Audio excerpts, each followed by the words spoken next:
Hello, good evening, and welcome to the 7th Flop 26 live stream. Many thanks for watching, and of course, many thanks to the supporters of this project who've made it possible. If you're watching and you're enjoying the series, please help if you can, either by donating, by subscribing to the channel and liking the content, which helps. But most importantly, of course, please share the videos so that people can see there's an alternative to COP26. The meeting in Glasgow is the 26th COP in the history of the attempt to find a global deal to solve the problem of man-made global warming and climate change. Or so they say. To many people, though, the problem has been overstated. But let's roll that question back for a minute and let's take the problem at face value. What are the solutions? One possible solution that has been available since long before the first COP meeting in Berlin and in 1995 is nuclear power. But environmentalists and the broader climate movement objected to it. And they have continued to object to it, and they have closed it down. There was, a quarter of a century ago, an off-the-shelf solution to at least part of the problem that could have developed into a much bigger part of the solution. But it has been ruled out by the very same people who have said that we stood on the brink of apocalypse. This raises the question, I believe, of what environmentalism really wants. What do all the people at those COP meetings really want? And as my last two guests have revealed, there is much evidence in history that what the COP meetings claim they are about is not what they really are about. It was the neo-Malthusian ideologue Paul Ehrlich who in 1995 said that giving society cheap, abundant energy at this point would be the moral equivalent of giving an idiot child a machine gun. And rather than confronting Ehrlich's dim view of the world and his appeal for restraint, control, and austerity, politicians and scientific institutions such as the Royal Society have heaped prestige, awards, and praise on the miserabilist. So perhaps what worries the people at COP meetings is not as much the end of the world as the abolition of scarcity. And that is why they introduce solutions to the problems they claim we must tackle as mere techno-fixes. Maybe they don't want solutions. Maybe they prefer scarcity. One person who is categorically in favor of solutions and techno-fixes and who is steadfastly against scarcity is my next guest, Professor of Forecasting and Innovation, James Woudhysen. Losing track of my screens here. I apologize. Professor of Forecasting and Innovation, James Woudhysen is the co-author of the 2009 book Energize, A Future for Energy Innovation, which is a challenge to both green thinking and to us climate skeptics to take seriously our needs for energy and the environmental consequences of industrial society. Good evening, James. Hello. Thank you for joining us. Hello. Can you give us a brief overview of your book, Energize, there? Well, I can try. It's about 576 pages, so it'll have to be the truncated version.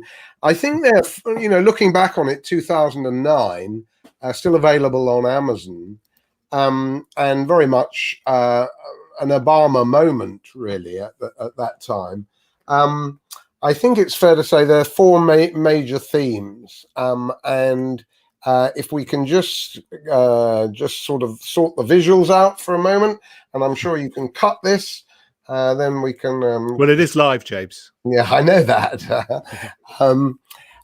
Well, anyway, the four themes are as follows. First of all, we strike a Hegelian note about climate itself. And the proposition there is that if we made the climate problem, which Energize suggests that we did, then we can unmake it. The bad news is the good news. And another way of saying this is if it was all the sun or the Monde minimum or all the sort of astronomical and natural planetary or solar system phenomena that are sometimes adduced, there would be very little that we could do about it.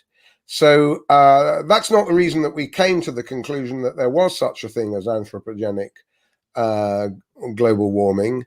But it seems to us, myself and my brilliant co-author, Joe Kaplinsky, that the fact that we industrialized in the 20th century would tend to suggest that we'd had some effect on the atmosphere. And in this regard, it'd be strange if we hadn't, if you look at what we've done up until 2009 when we published, and if you look at what especially China has done in terms of industrialization since. So the perspective is, humanistic from the start. We have changed the planet. That doesn't mean to say we could debate this, that we have created a new era, the Anthropocene. That's another whole discussion. But one of the things at this level, the first theme, was also to distinguish between climate and weather. And it's amazing, if you take the recent weather events and fires and all of that, we could go into the, how infrastructure has improved and, how the developing countries are not well equipped for all the things that have happened and how the survival of mankind has actually improved. But the most basic thing is that everybody takes, on the environmentalist side, they take in weather events daily validation of climate change. And this is entirely wrong. I should say that we attack the skeptics in the book for taking a snapshot of stagnant temperatures and saying this shows that climate change isn't happening. A 5 or 10 year snapshot is more akin to weather than it is to climate change, which is a decennial, and secular and millennial. It's a matter of millennia, not sort of seasons and the Met Office weather forecast. The second theme, if I'm not going on too much here, Ben, keep going. Which is really, that first theme was a departure. The second theme, which is also a very big departure, was to look at the sociology of energy. This isn't about whether A's, B's, C1s and C2s can afford it, although that's quite an important question nowadays, but is rather to understand, do we really believe in a consumer society where everything is consumption and conspicuous consumption, which was pioneered by Torsten Veblen as an idea, Norwegian-American leftist in some ways, political economist, is conspicuous consumption, or what is now trendier, conspicuous non-consumption, is that really, what drives society? Or is that just our perception, our perception of energy, our perception of power relations, that we have consumer goods, therefore we think we live in a consumer society? And to do with all of that sociology of energy, very few people consider, I think it's fair to say. You take a category like clean energy, why do we pose it in hygienic terms? Why is it that oil was, once called black gold, but then the head of the International Energy Agency, I think it was, described it as excrement of humanity. Wow. And, behind all of this is that in attacking fossil fuels, which are a bit gummy and black and smelly and difficult to handle, let's not get away from that. Nevertheless, we've extracted these, prehistoric remnants of trees and everything. And, our green friends like to talk about extractive capitalism, extractive economy. What they're really doing there is, in their vulgar political economy, is attacking human beings. They are misanthropic. They believe that our efforts are fundamentally, screwing up the planet. And then, of course, the finale of all of that is the sort of psychobabble. I'm going to return to this. The psychobabble, which is, you're in denial. Climate denial is a psychiatric condition, and these sorts of things. The third theme is, which is sort of a bit more familiar to people, is as a forecaster, we tried to establish, and we even did ratings for, different technology policies. We should have covered fracking because it's been going since the late 40s, but we didn't. We were perhaps a little sanguine about tidal. There's been some newish evidence that's a bit more critical of it. We defended some kinds of biofuels, but not the Drax pellets and so on. And we attacked Greens for believing that, just because George Bush was in favor of biofuels, that meant there would be no more land left on the earth. And we did talk a little bit about, fusion. I'll come back to that. And the final one was this. It's, as our patronizing friends in the green movement say, hint, it's in the title, is that energize, the verb, was about energizing the population to understand and take political action around the knowledge that we need to raise our game about in relation to climate and weather and all of that stuff, the technology policy that we need to adopt, and we need to energize the population against the consumer lifestyle police. Because unless we were vigilant about attempts to restrict our lifestyles, we would go back to feudalism, whatever the bad side, and there are bad sides to fossil fuels. They brought enormous progress, of course, but we wanted to mobilize people, and I think 12 years down the track, not because of Energize, but because of the last week in particular, the pushback against the lifestyle police has, in a very modest way, and we need a lot more theory, has actually begun. We'll come back to that in a moment. I think on the subject of COP this week, have you been watching? I've asked everyone, have you been watching COP? And what do you think the outcome is? And most people are quite ambivalent, and they think, well, it's going to carry on regardless, isn't it? It doesn't matter whether they get a deal or not. There'll be another COP. If they get a deal, there'll be another COP. If they don't get a deal, I may have repeated myself there. We're going to get another COP, right? It's not the end of the story, even if it's a flop. Well, I think that's true. The quick way of understanding it is after Trump and Brexit, the ruling class, if you'll forgive the term, had to sort of regroup in the face of what it dismissively described as populism.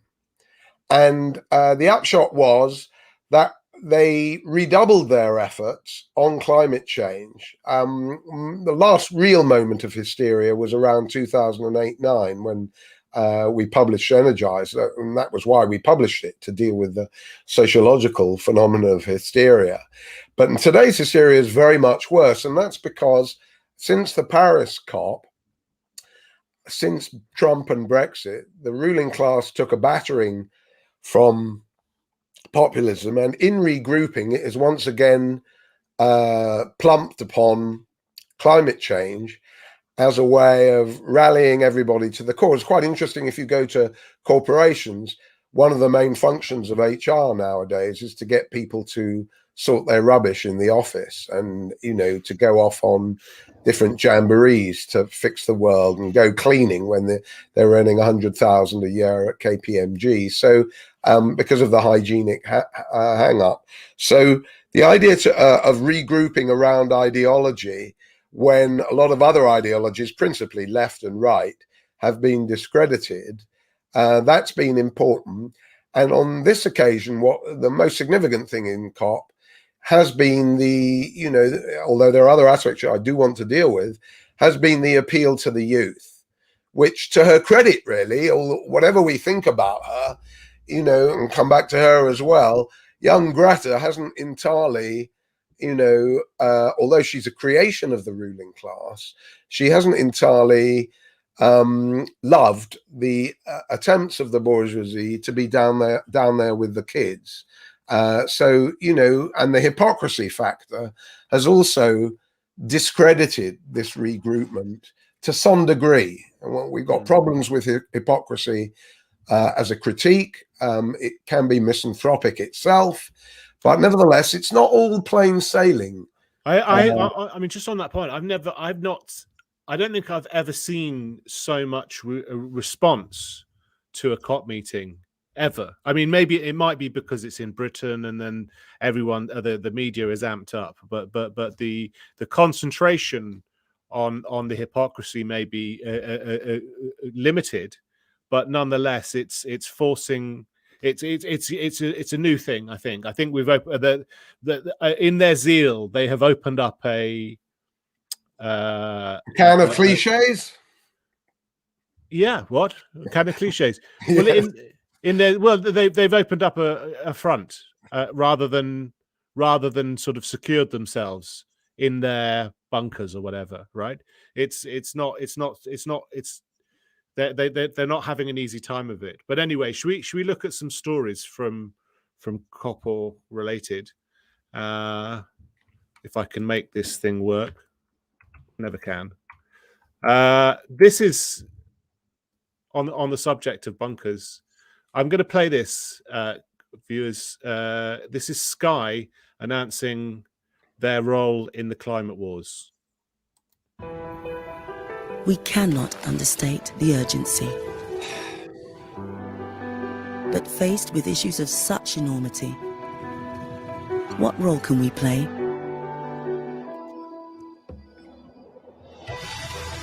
Now is the time to usher in a new era of collaboration to tackle climate change. You're watching the Daily Climate Show on Sky News. So we're calling on the creative industries to inspire green behaviour change. Any of this actually raises awareness or creates change? Yeah. Research from Sky and experts at the Independent Behavioural Insights team shows how broadcasters and content creators can help consumers choose more climate-friendly lifestyle choices. Does anybody have a sausage roll? I've got a vegan one. This means for the first time, we have evidence showing how TV can help change viewers' behaviour to... Yeah, so the point of the news is to change your behaviour, viewers. Obey. What do you make of that, James? Well, I think it's obviously very sinister, and their brazen advert for the independent ho-ho. It's amazing how many people are independent, all agreeing with each other nowadays. their brazen ad for the Behavioural Insights team, which has anyway been discredited. I mean, it was David Halpern who got slapped down by Boris for banging on about herd immunity way too early and in a silly fashion. Just shows, you know, how much the media classes, which I think are very important fraction of the ruling class today, just as important as the capitalists, you know, how much they have rallied around all of this. I mean, it's very rare to find dissenting media channels in Britain, at least. And one of the things that comes out of the video just shown there, Ben, which I think we'll return to, is this doctrine of now. Now is the time.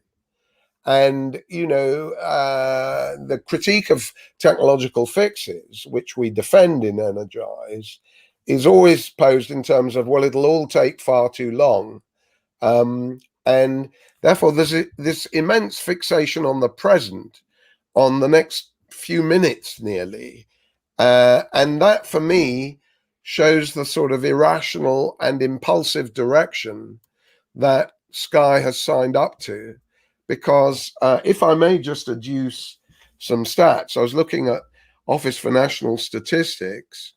In March 2020, 76% of those polled in Britain said they were concerned about climate change. In 2012, it was 65%. This is only claims on their part, but let's take it as good coin for a moment. So in 8 years, it's gone from 65 to 76. So a little bit more than 1% a year. So unless, you bang on about awareness in the manner of the awareness angels of Insulate Britain, you feel that you're not moving fast enough in getting everybody to change their behavior now. That's why the campaign is so rampant and takes no prisoners nowadays, because they've rejected technology fixes. It's got to be behavior, but behavior, as any sociologist will tell you, takes time to change. Values in particular take time. Well, they're conscious. They're overtly attempting to change people's values. They call themselves, almost value engineers. Is pretty much they're not. They're kind of shameless about it. But we need to move on. If you're against the nudging and this endless propaganda, you could do a lot worse than logging onto the Parliament website, where they have unfortunately let us have a petition to hold a referendum on whether to keep the 2050 net zero target, which is now, so I think it's had about 5,000 in the last 24 hours. So it's picking up some speed there. So please do get involved in that. Moving on. This old fella, cheerful chappy. Let's hear from him. To date, the biosphere has been our greatest ally, absorbing much of our impact. But now we are on the verge of passing tipping points. Boundaries that once passed will unleash irreversible and self-amplifying change. Then all the innovation, wealth, and political will in the world will not be enough to save our civilizations. Our natural world will go from being our biggest ally to our biggest foe. As the Greenland ice sheet tips into an irreversible thaw and the Amazon enters a self-perpetuating period of drying, the Earth will stop masking our warming and start to accelerate it. There's strong evidence that we are within a decade of passing these tipping points and committing hundreds of millions of people to floods, famine, fires, and forced migration. Right. And that is, of course, a COP26 message to the people of the world. Now, why that concerns me, if we go here, David Attenborough is the people's advocate. It says that right there. Here from COP26, people's advocate Sir David Attenborough. In 2013, David Attenborough was not advocating for people, but against people, calling us a plague on Earth. James, what do you reckon? Well, yes, Malthusianism, it's no good just throwing that word around any more than woke convinces the woke.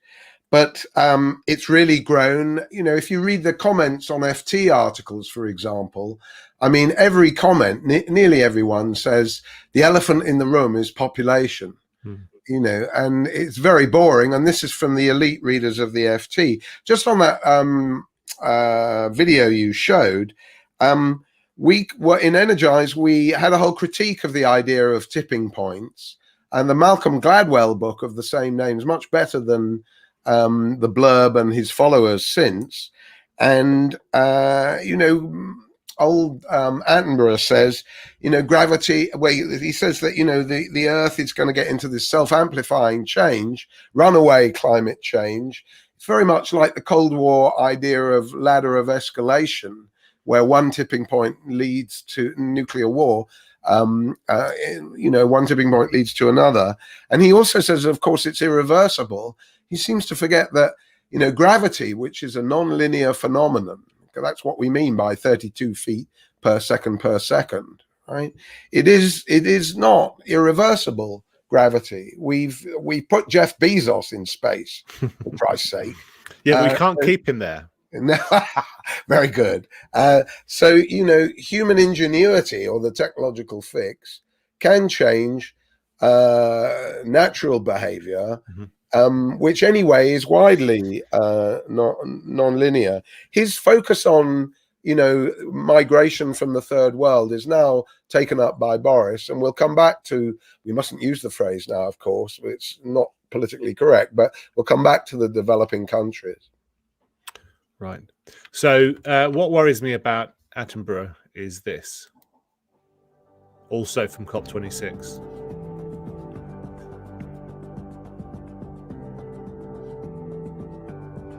Nature is life. It is the building blocks of our world.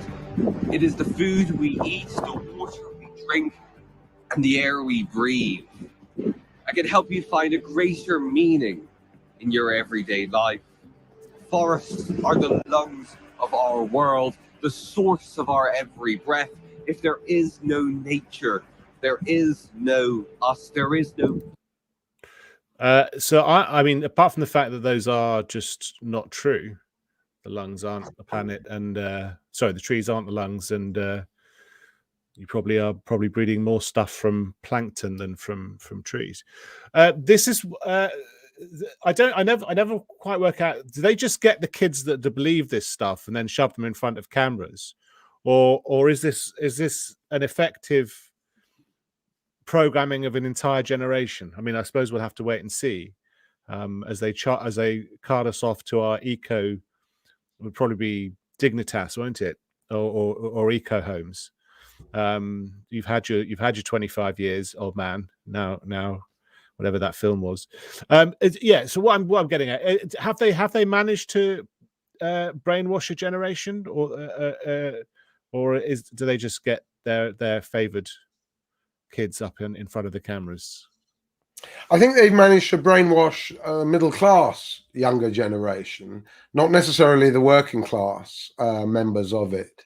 And I very much blame not the youth. I think it's very important to realize, because it's all a top-down phenomenon, environmentalism, it's the teachers and the educational policy makers who've determined this agenda. The agenda used to be, history is Hitler. And now the agenda is, everything's about climate change, right down to 4-year-olds in primary school. And then they turn around and say, gosh, people are scared. Kids are scared about the planet ending. Although just today there's a report that it's over 70s who are even more scared than kids. So, it's easy to say, well, look, this is all a bit weird. I think it's more sinister and creepy than weird. To mobilize children was historically more to do with Stalin and Hitler, getting them to inform on people, elevating them against adults and so on. That's not what we're dealing with now, Stalinism or fascism. But the historical precedents are not very encouraging, and come back to this again, for believing that children have some special powers. And actually, if you look at the film Close Encounters of the Third Kind, you could argue that Steven Spielberg pioneered this kind of very iffy approach. Right. So we've got to get through these news ones. This is Boris Johnson, very down on the Industrial Revolution. We are in roughly the same position, my fellow global leaders, as James Bond today, except that the tragedy is, this is not a movie, and the doomsday device is real, and the clock is ticking to the furious rhythm of hundreds of billions of pistons and turbines and furnaces and engines with which we are pumping carbon into the air faster and faster, record outputs, and quilting the earth in an invisible and suffocating blanket of CO2. So I'm not going to dwell on him, because let's have him as background. The story that's really interesting from that time, and that you sent me, is Justin Welby apologizes for likening the climate threat to Nazis. Now, given what we've just seen and just said, what's going on in his head? It doesn't sound like Jesus Christ, does it? Well, he's got a very iffy history. If you really look him up, he's not your pure Christian reverend down the road. He worked for Elf Aquitaine in Nigeria, and that's one thing. I think the thing that comes out from the Boris speech and the whole thing about COP, which is really new, and I'm going to come back to this, is the focus on developing countries, on islands, on the Maldives, on the Amazon, and above all on indigenous people. You couldn't get on Channel 4 unless you were carrying some beads or had a bone through your nose and so on. And this is also a bit like the children, the sort of blackmailing tactics that they always use, that you don't care about developing countries. They're the ones who are going to be flooded first. And then they add the sort of Malthusian racist thing that Boris added, actually, that they'll be coming over here if we don't do something. And when you see that sort of idolization of backwardness, really, and of jungle dwellers, it's hardly surprising that he dumps on the Industrial Revolution. Now, the Industrial Revolution was very fierce. Life expectancy was terrible during it. And if you read Karl Marx on India, he's very clear just how awful, British domination of that country was, at the same time as he's recognizing that it provided them with a railway system, a civil service, an army, and all the things that they needed for independence. So we've got to take a dialectical view of the Industrial Revolution. It wasn't all great by any means, but without it, we would still be back in the Amazon, effectively worldwide. And that's what we've got to uphold in a balanced way. So that's I think a new thing about COP26 is this hatred of industrialization. I should add that, Boris's shameless Bond metaphors only confirms that he knows nothing about technology. He knows nothing about the Industrial Revolution. Or James Bond. Yeah, I should say. After all, it's the Industrial Revolution was pre-Churchill, so what does he know about it? And he goes on about pistons. But if you said to him Thomas Newcomen, he wouldn't know anything about it, or James Watt. That the ruling class today has no grounding in technology, science, or history. At least with the old Tories, Michael Heseltine ran a publishing company and knew a bit about the bottom line. Boris doesn't have that capability. Right. But what about Welby? Well, Welby, in his tasteless remarks about an anti-Semitic remarks, I would go so far as to say, which is why he had to apologize, about comparing, the Holocaust with climate change. Obviously, the fire and damnation is an important aspect of the Christian faith. And, I don't know really much what more to say. It's trying to reinforce the culture of fear. It has a strong well there's a sort of animism context component to a lot of this discussion. I think that you were talking about in the context of COP 26. Can I explain? Because not everybody knows what animism is, but if I can get into that a bit, Ben, we got the time. This is all new, folks, and in the spirit of energize and not repeating the right wing's boring stuff about hypocrisy, virtue signaling, woke, and all of that. It's so monotonous. Let's try and push the boat out a bit. Now, what is animism? Animism, from the Latin anima, suggests that there are spirits in trees, rocks, and plants and the natural world. And it's an early concept from imperialist anthropology, when anthropologists went to natives and found them believing in water sprites and so on. And because it was bound up with imperialism, obviously it gets 100% bad rap today, in the same way as British activities in India, to our glib friends, only consist of evil and horror and so on. So really, everybody dumps on the idea of animism because it was so much associated with, Brits going to Africa and finding the natives there. But what the irony here is that it's now been rehabilitated with our postmodern friends, because in their quest for non-binary categories, and Frank Feredy's book recently on this, about borders, why borders matter, our postmodern friends, in their pursuit of non-binary liberation, really, and borderlessness, believe that any distinction between man and nature is Cartesian dualism. And what they rather want to do is invest nature with spirit. And James Lovelock in 1972, with the Gaia hypothesis, elided living organisms with the inanimate environment and said they're part of the same Gaia, the same thing.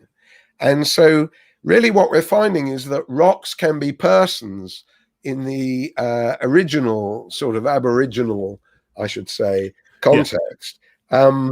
But am I going on too much? Or no. I was going to say, that seems to be the premise of this campaign for ecocide also, which gives communities of living things legal personhood in the sense that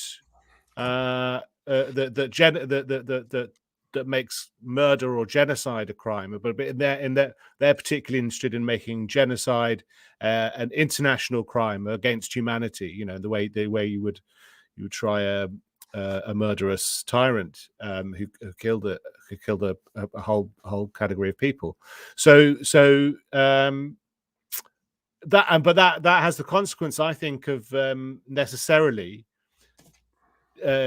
denying human. I think you've alluded to it, but to denying human exceptionalism and the distinction of being a human. So which again speaks to this. Environmentalism is opposed to humanism. There is going to be a contradiction, and that is going to come out in any advance from the ideology to sort of more concrete things such as policy and legal frameworks, right? Well, I think there was a news item, be worth looking this up, where apes were represented, or animals were represented in a Californian court. I mean, it couldn't be anywhere else but California. And, what was animal rights a long time ago has now become animal personhood. And animism generally, if you just Google it, one of the articles that comes up first is one in 2011 on the Atlantic magazine saying it's not such a bad idea, animism. I won't go into the arguments. Now, if I may just conclude on that, such a fertile area for us, right? And the reason it came up is in a polemic that Ben and I were involved with today. Somebody said, he shall remain nameless, physics doesn't care what you think, James. And we've heard it with, COVID doesn't care about, masks or indoor or outdoors, so, you've got science and the natural world being a sort of caring phenomenon. And if you cavil at any of this, of course, you're uncaring.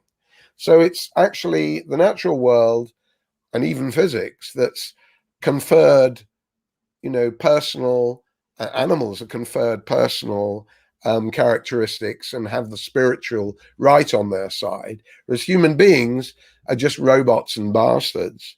And the way that all comes through is very interestingly, I wanted to make this point, Ben, if you'll allow me, which is that the two things here, one of the things about animism is oral stories are very important, as you saw with that child there.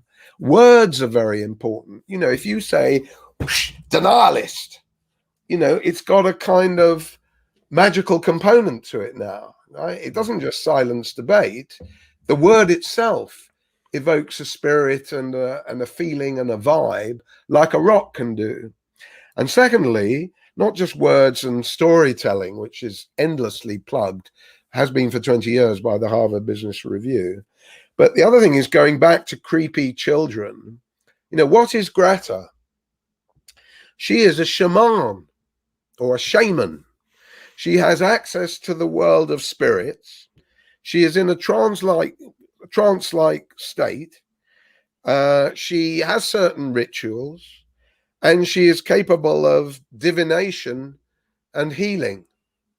So she's a young shaman, and you can't criticize her because she knows she's in touch with the natural world in a way that you and I are sort of old men. Forgive me, Ben. You know, we can't do that. We've got to look to her. So I think, you know, I've only given a very vulgar sketch, and I've only really got onto it after somebody today said, you know, the physics doesn't care. Well, let's bring it to you back to your book and so on then. And in the intro there, I discussed nuclear power. Do you think if leaders had taken an interest in innovation and research and development broadly, and in particular nuclear power, whether fission or fusion, and committed to it what has been committed to climate policy instead, we might already be living in a net zero world? And what kind of innovations would be? I'm not asking you to a Jetsons jetpack type thing, but you know, what progress could have been made if rather than creating this global bureaucracy and this one size fits all policy that they were determined to impose on us all, and then creating daft windmills or daft subsidy schemes, had invested that in R&D and research, where do you think we might be? Well, it's very difficult to speculate, Ben, and you know, respectfully, I really can't do myself. I'm just not capable of doing the sort of what if school of history, or you know, how would it be different? I take your basic point that the effort they've put into COP, even though the expenditures on private jets are pretty modest in the scheme of world economy and everything, but the intellectual effort, the emotional effort, the every kind of governmental effort and everything like that, and the media effort has been enormous. And when you look at the budgets available for particularly nuclear fusion, which we'll come on to, you know, we could have done it a different way. There's no doubt of that. Now, having said that, and, you know, I may have offended you or surprised your viewers by my faintly critical remarks about fossil fuels. Let me say that the green points about nuclear fission really revolve around its rising costs.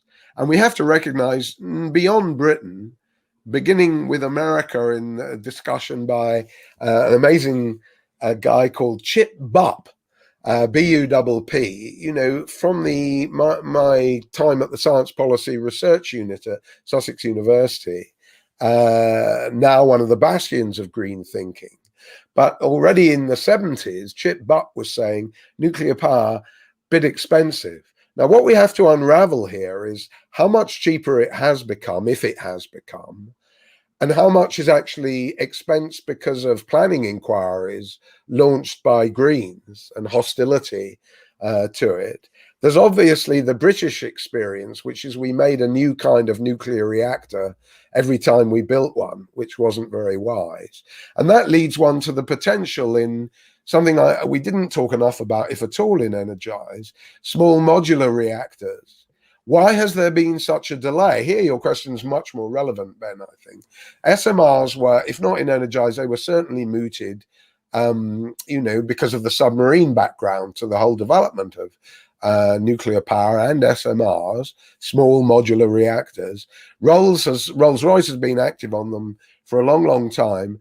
And yet we're still beginning to start to commence to rock and roll. You know, it's just not happening. And I talked to a senior person in Rolls-Royce just recently, and he confirmed my view that the delay is quite extraordinary. Now, having said all of that, let's get the nuances again, because one of the really interesting things is how from nowhere nuclear power has suddenly become hip, not just with our eco-modernist friends who'd gone over to it in some way after the Fukushima,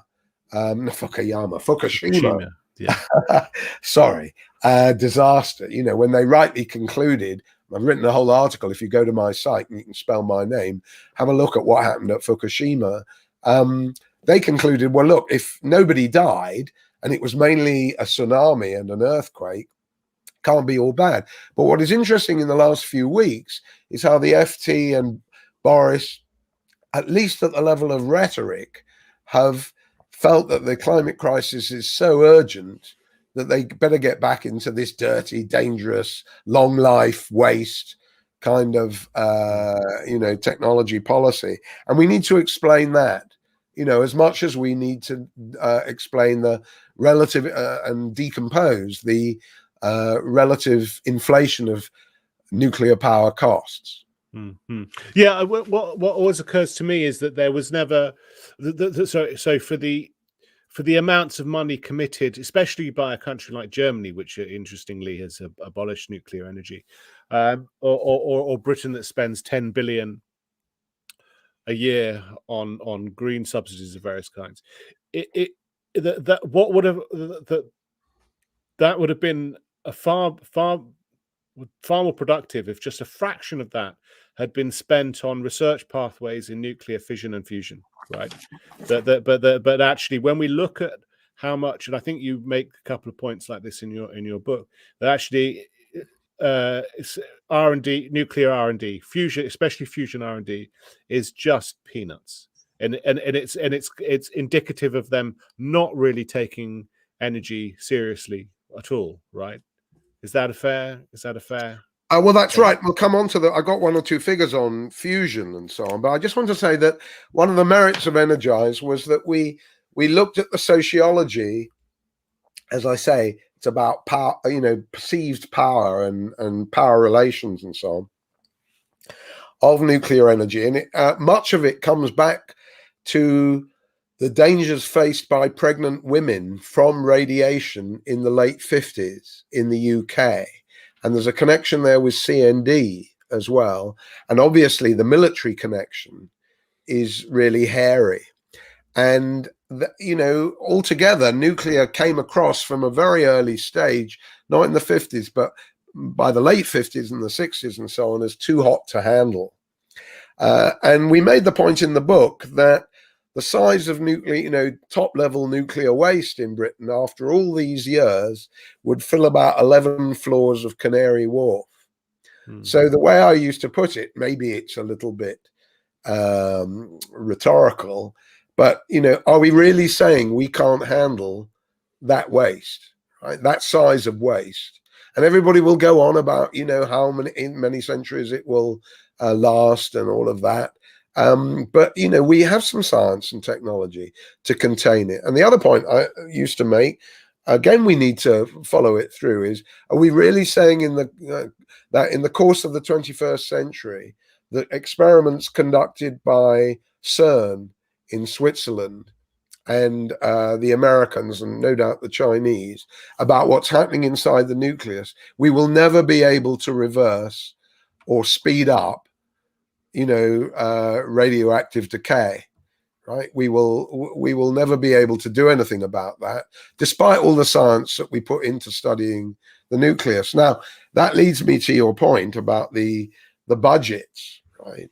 If you look at some of the great work that is happening around Oxford, not just at Culham, but at Milton Park, where they're working on forms of fusion. There are many different forms, but the ones at Milton Park rely on high temperature superconducting magnets. And BEIS, the latest moniker for what old guys like me used to know as the Department for Trade and Industry, they've recently issued a grant to research those high temperature superconducting magnets, 10 million quid. This will buy you a broom cupboard in Chelsea if you're lucky. And, if you take the ITER projects and other ones, the ones that feature, very interestingly, a lot of international cooperation, collaboration, Americans, Russians, Chinese, even the EU puts in a bit of money and doesn't have a totally discreditable record there, whatever we think about the EU. You're looking at 1 billion, 5 billion, 10 billion and so on. And as we know, the Rishi Sunak's plans are about 400 billion, or we're talking about trillions and so on. So really the effort that's put into fusion, while commendable, is fairly shoestring altogether. Now, I should say that the latest news, which was in yesterday's FT, I just chanced upon it, is we all know the joke that, nuclear fusion, excuse me, always coming, but it's always 30 or 40 years away. And, given the impending doom tomorrow, that appears to environmentalists as a very powerful argument. The FT yesterday reported how Peter Thiel, the right-wing entrepreneur who helped found PayPal and others, has assembled the largest private capital project so far to try to demonstrate the commercial viability of fusion on a new principle by 2024. Now, there's always some confusion about fusion, whether you're doing a demo plant, whether it's commercially viable or it's demonstrating the commercial viability. But there's now 35 companies involved in it all.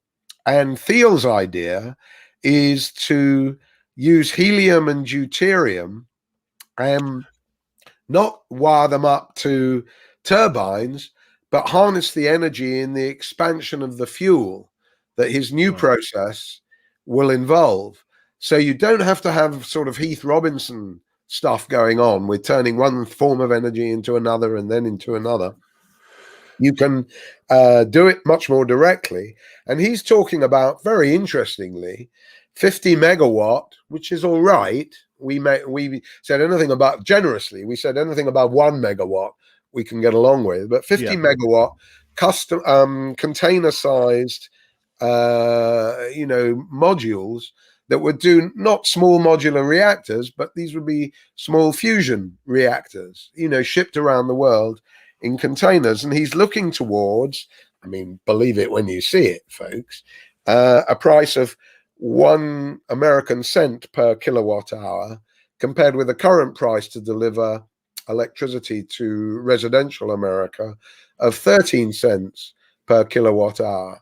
So that's a lot of detail, and we've only got about 10 minutes left. So, I'm sorry. So I'm going to live in hope and of seeing that. But in the meantime, here is something that I think speaks to what we've got to look forward to. And here is, of course, our Prime Minister and Rishi Sunak talking about the next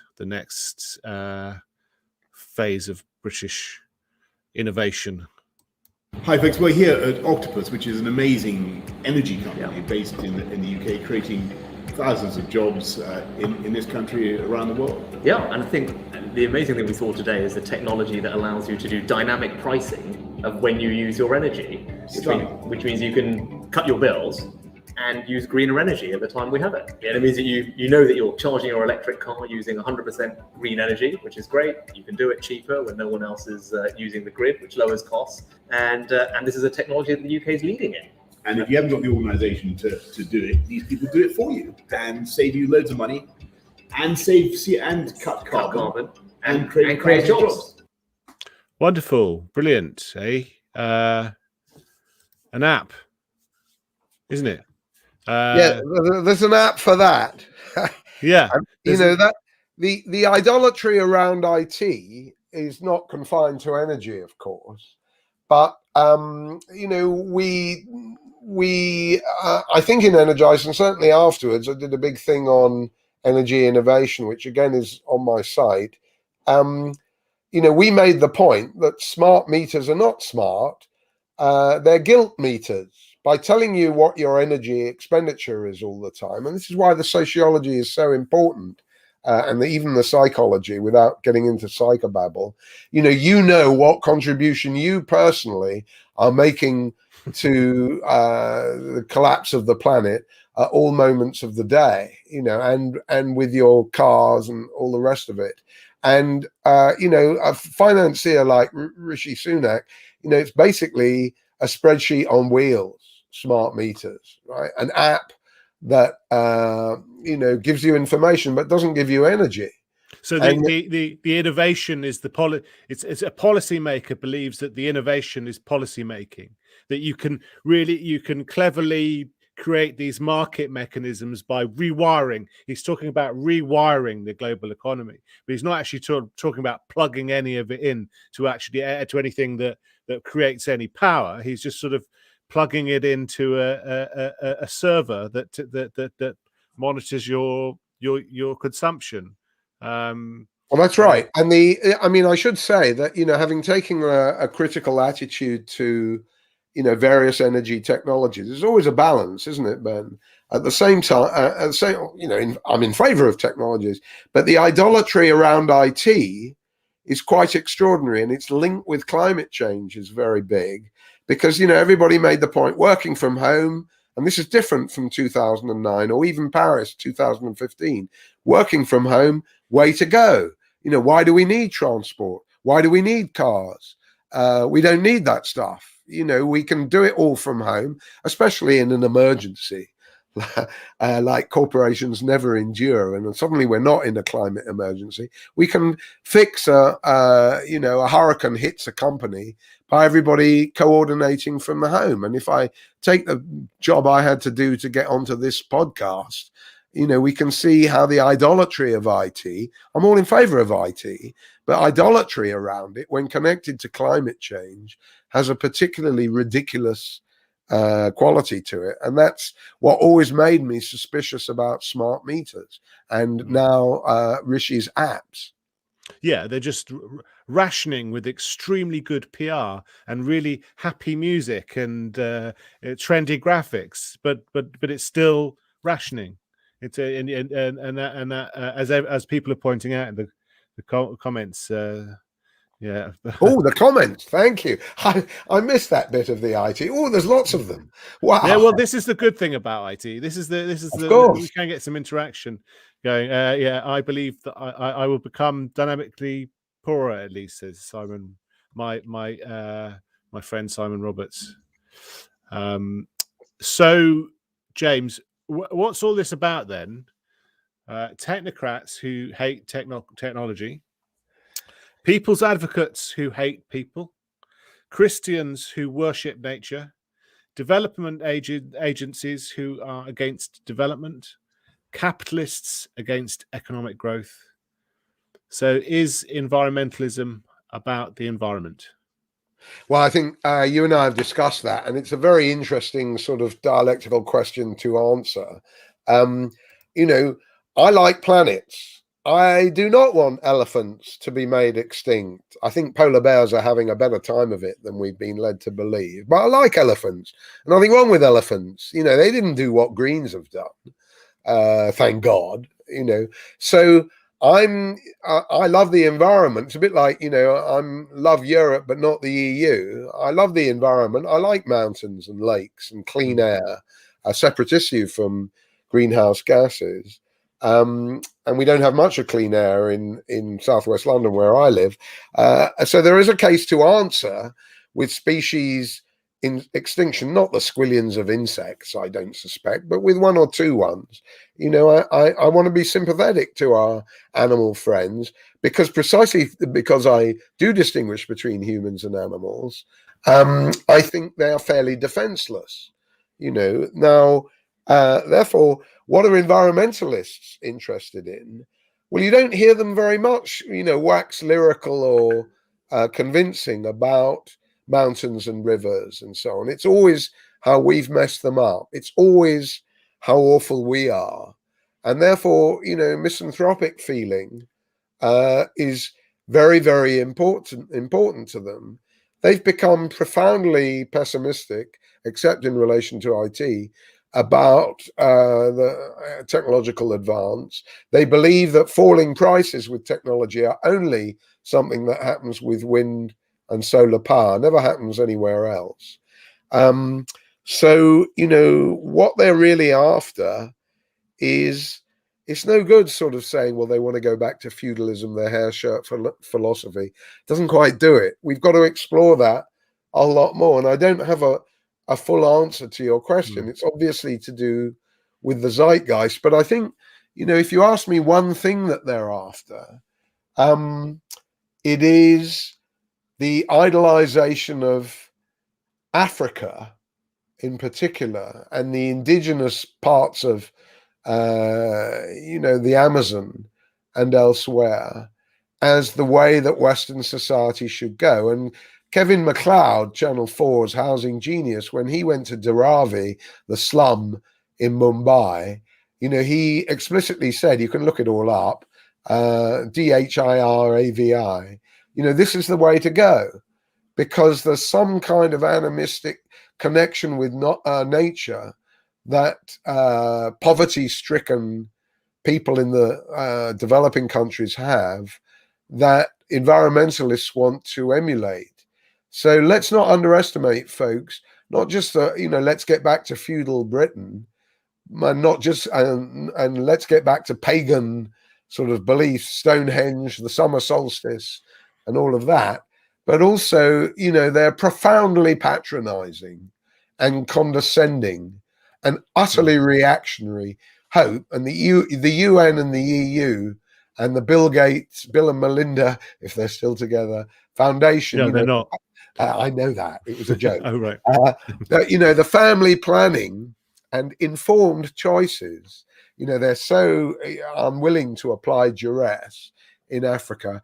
What they mean is, you know, the natives are great, but they shouldn't breed so much, and they shouldn't develop fossil fuels. Nigeria and Ghana and Lebanon should, you know, leave them in the ground, and they shouldn't make our mistakes. Hillary Clinton said that. And, you know, that is some of their sort of most emotive, most Channel 4 visual kind of arguments. And we've really got to take them to task. I blame myself for not developing the articles that I've done and the chapters that I've done on the EU in Africa and their program for a light bulb in every hut, but certainly not electrification. They don't want electrification. They don't want industrialization. They don't want Boris's hated industrial revolution. And that, I think, is, you know, should immigrants come here in greater numbers because of weather events, which I rather doubt, actually. It's a UN narrative and everything. I think undermining the UN, undermining the EU, undermining Bill Gates for their Malthusian prejudices and their talking down to people who, you know, really don't know where the next meal is coming from and live in a terrible environment. I think that would show our hostility to misanthropic feeling, our humanism. And, you know, in the odd tweet exchanges that I've had with Africans about this, they know what's going on. Some of them do very well. You know, they are suspicious of the UN and all of that, and rightly so. Rightly so, yeah. So I'm going to wrap it up there, I think, on that note. So thanks for joining me. Stay on the line for a moment, as I thank everyone for watching. I think what that sort of speaks to me is that environmental ideology is very much an obstacle to finding solutions to problems it claims we must all observe. Thanks again, James. There's going to be no live stream tomorrow because I need to do things like tidy the flat, go for a walk, and catch up on the week's news. So keep an eye out on Twitter and YouTube for the next episode details. Next week, we will be discussing, among other things, the morality of the climate agenda, climate lawfare, which I have an introductory video about on my YouTube channel. If you haven't seen that, you may want to. Lawfare is a way of circumventing democracy, and is one of the biggest scandals of the green agenda that's looming. And then there's going to be an episode on the realities of net zero for you and me and everyone who isn't party to the COP26 nonsense. So good night and have a great weekend. Bye-bye.